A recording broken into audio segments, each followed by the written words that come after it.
From the military to ministry, Kurt Turner says it was his time in the U.S. Navy that would eventually inspire him to serve his fellow man. But before that, he was 16 years old, signing up to serve during the Vietnam War. It was those years as a hospital corpsman that would forever change his life.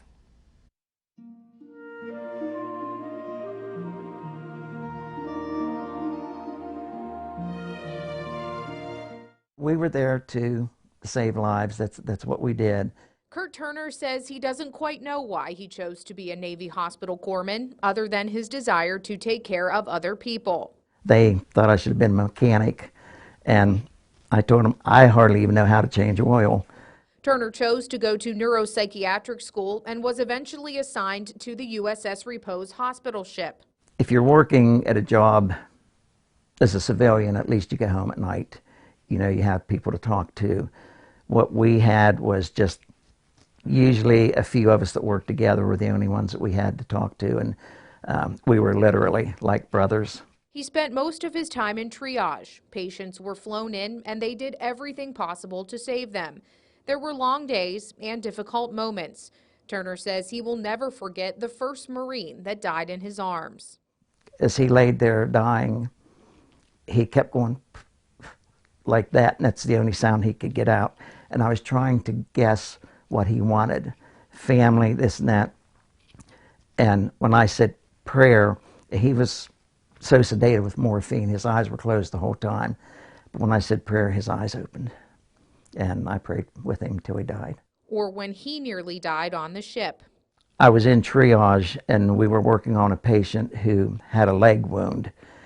And it was something odd about the way his leg was wrapped up.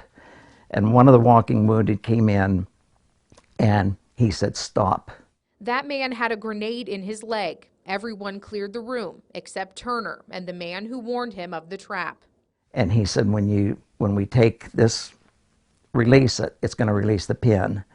So he says, "You know more about the ship than I do. What's the quickest route out and where you can throw this in the ocean?" So he says, "You have 10 seconds. So I just kind of pretty well covered it up with my body, took off running, and threw it. And just as it hit the water, it went off. While every day was long, Turner said that particular incident came during a time when many people were wounded, meaning he went days without sleep.